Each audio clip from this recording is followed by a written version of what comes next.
G'day guys, welcome back. Highlanders versus the Hurricanes. That finish, as a Hurricanes fan, I was cheering for the Highlanders to win for this one. And it was really embarrassing performance by the Hurricanes, to be really frank. The team looked really good at the start, and then it almost looked like the Hurricanes just wanted to hold on to the lead with a lot of kicking, a lot of low pressure, low quality kicking to try to just diffuse any kind of pressure that is on the Hurricanes side. And as a result, the Highlanders, having the better kicking game, slowly but surely claw themselves back into the game.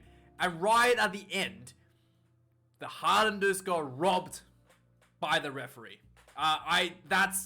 There's no other way around it. Not the on-field referee, Angus, maybe, not him. The TMO robbed the Highlanders.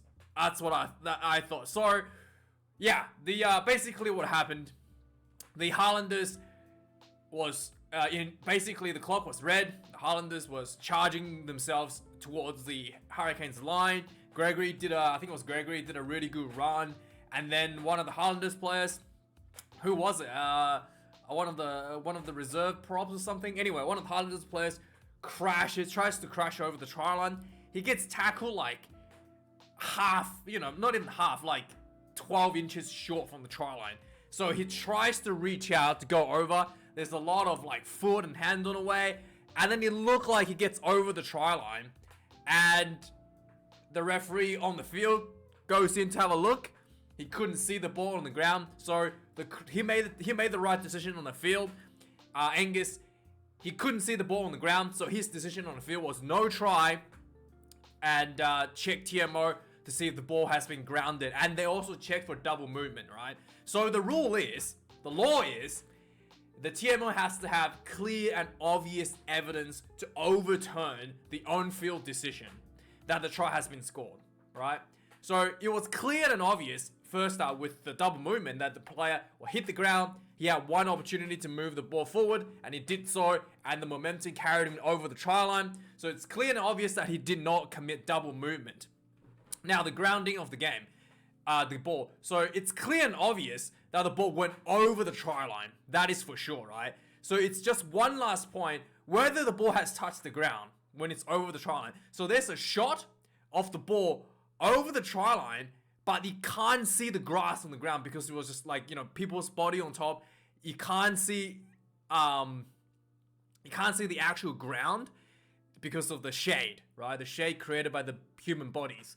So you can't see the ground, but you can clearly see the ball was not held up initially. So before people start sticking their hands under, you can clearly see the ball was not held up. There's a clear view of the ball over the try line, and it looked like it was touching the ground to me, because the way the ball went over the try line, and just the angle that the ball was pointing at, it looked like it was touching the ground. But you can't see the grass because the ground is black, essentially. It's dark. So there's no clear and obvious that the ball's being held up. It's clear and obvious that the ball is over the try line and it's not being held up. I thought that was a try. That was pretty big call by the referee to say that it was not a try, because you can't see the green grass, even though the ball is clearly touching something over the try line, and it's not a hand because you can see there was no hands on it initially. So yeah, you had a clear vision of the ball touching something over the try line, and there was no evidence that it was touching a body part or a hand. It should have been a try. That's my opinion. Yeah, I thought the Highlanders got robbed. For the Hurricanes, I was pretty disappointed. The Hurricanes looked really good at the start. They scored like 2 tries right away, and then they just kind of like taken the step back. The Highlanders had a red card in the last 20 minutes of the first half, essentially.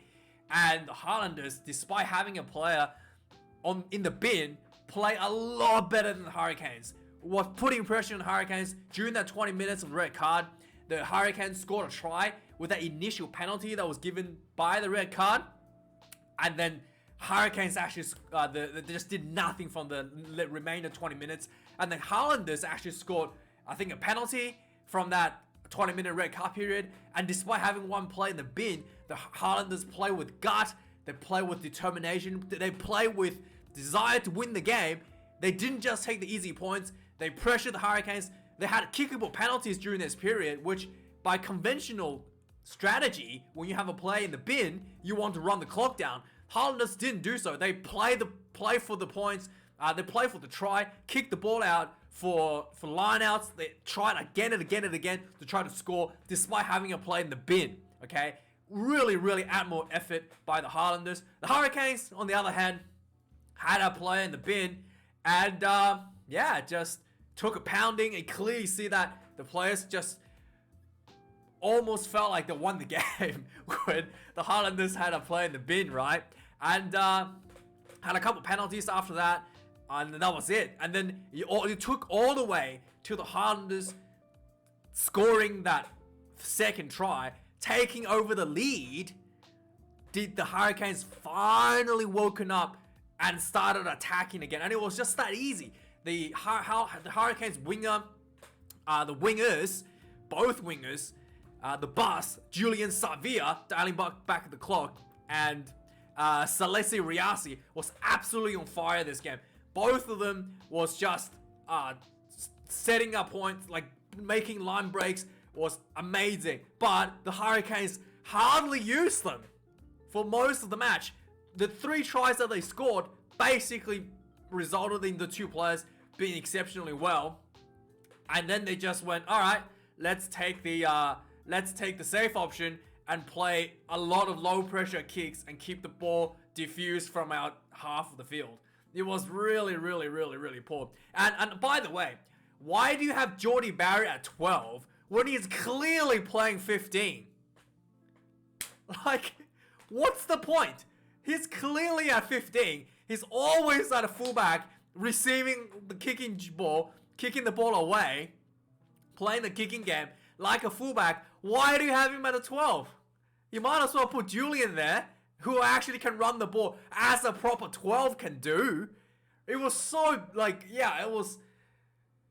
I thought, that was a really poor game. TJ Piranana, I thought, played pretty well. Adi Savia, once again, played really well this game for the Highlanders, for the Hurricanes.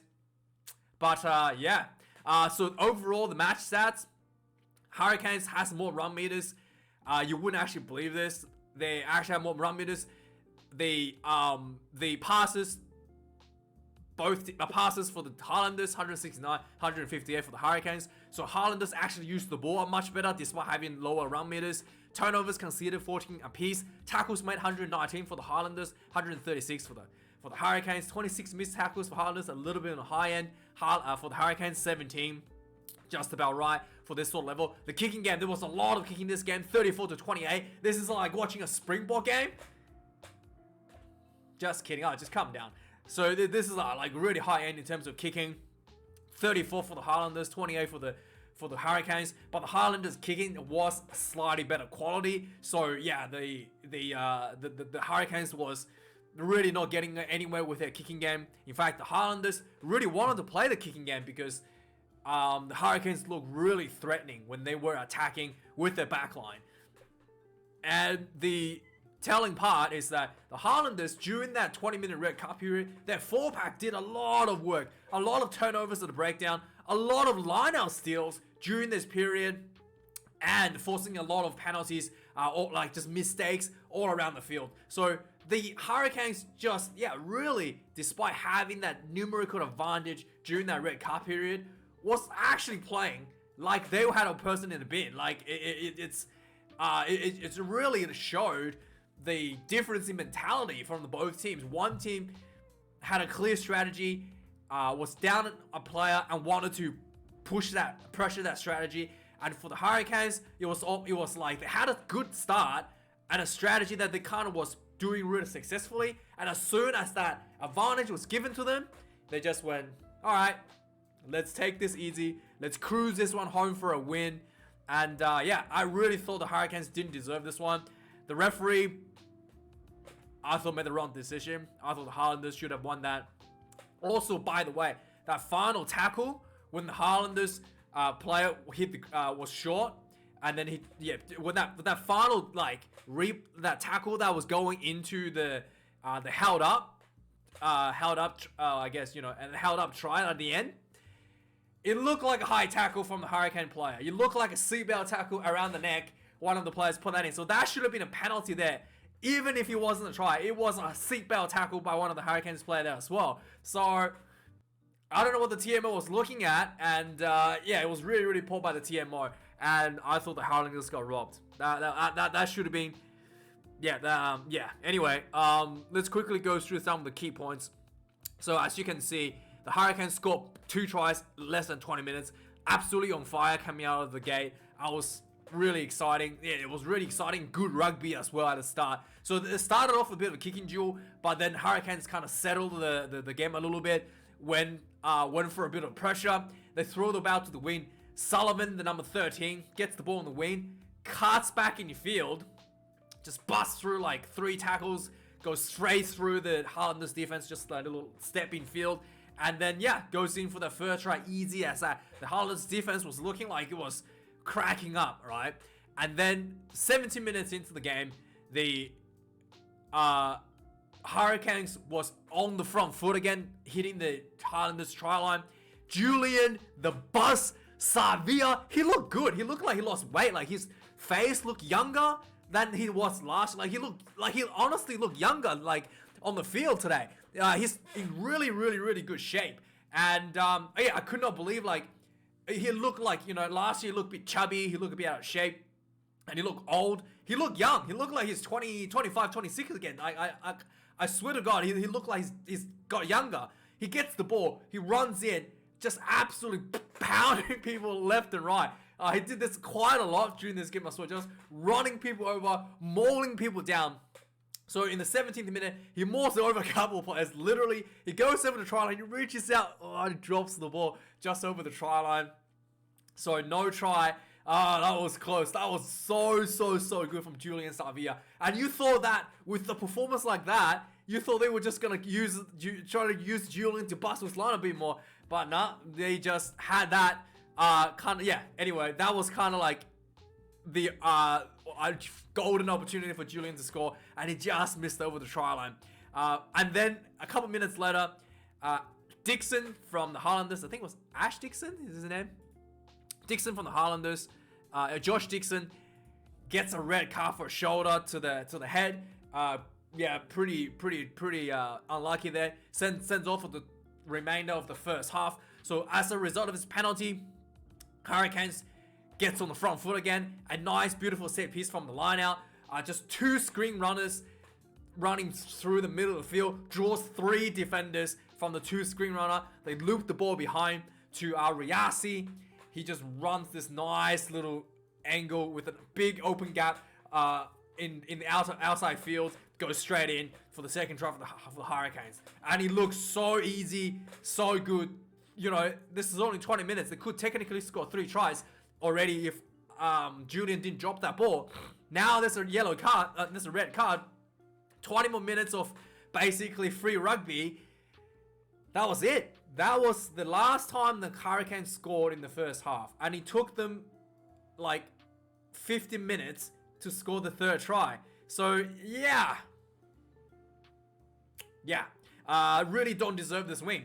The Highlanders gets... So despite the play in the bin, Highlanders had the opportunity to score points, to run the clock down with goal kicks. They just kept them pressuring the points.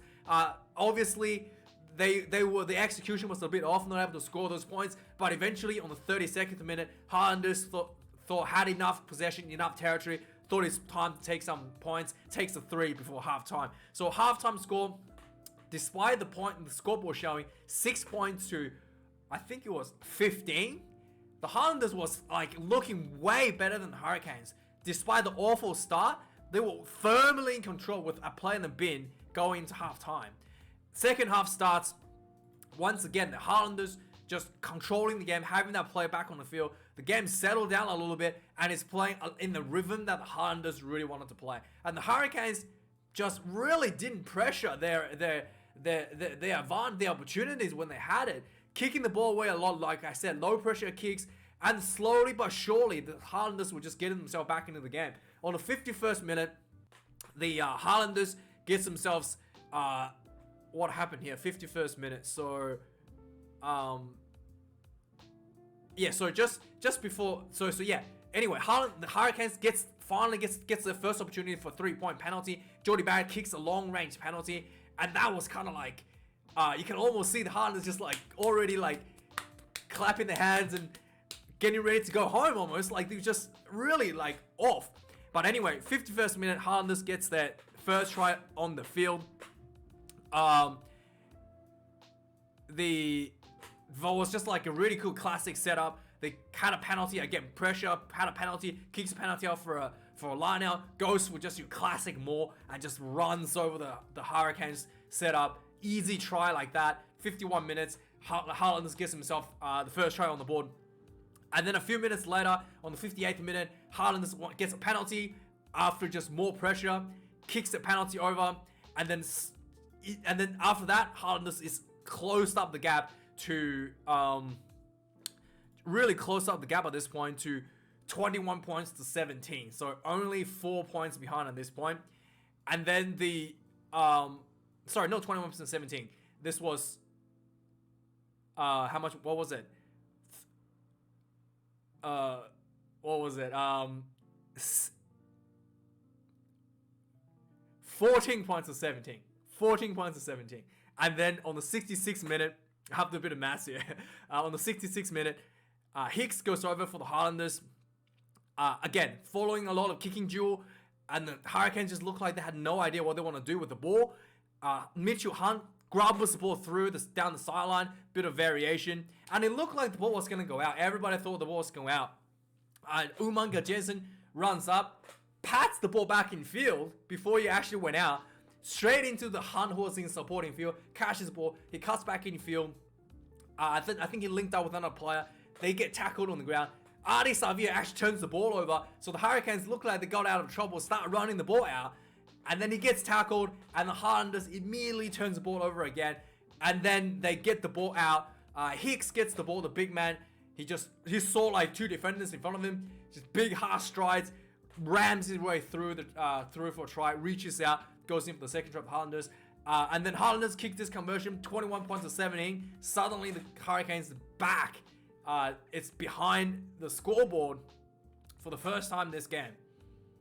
Yeah, I could not believe this. I was like, it was a little bit embarrassing there. And then following this, things didn't get better for Hurricanes for a while. They gave away a lot of silly penalties, allowing the Highlanders just in the game, not really able to put much pressure. Finally, on the 73rd minute, again, they had a line out inside the Highlanders 40, and it was just easy as that line out comes down, spread the ball out wide. I think it was Sullivan on the wing. He runs down just huge space out wide, runs down, gets really close to try line as he's about to getting pushed out. He throws the ball back in. Sullivan was there. Morgan was there, catches the ball, goes in for a try. Just easy as that. And you could not believe how easy that was. And Hurricanes failed to do any of that for 50 minutes up to this point now. And yeah, it was just that easy. Just good hands. And then Julian Savia got the ball in the midfield as well. He made look really threatening, made a half break there. Just good hands, offload the ball, spread the ball out wide. Hurricanes gets them back self in front, 22 points to 21. Jordie Barrett missed this conversion from the sideline, which was quite important. So there was only 1 point in the difference. And then we had that finish, which is what we talked about. Highlanders got robbed, looked like he was over the try line, looked like the ball touched the ground. There was no evidence of the ball being held up. And then there was also looking like a high tackle going into this, a seatbelt tackle. And yeah, the referee, TMO, said no clear evidence. And yeah, it was really, really weird the way that this was interpreted. So let me know your thoughts. Thank you for watching this video, guys. I do really appreciate it. Please subscribe. It helps out the channel a lot. Thanks for watching. I'll see you guys a bit later for the Waratahs versus Western Force game. Cheers.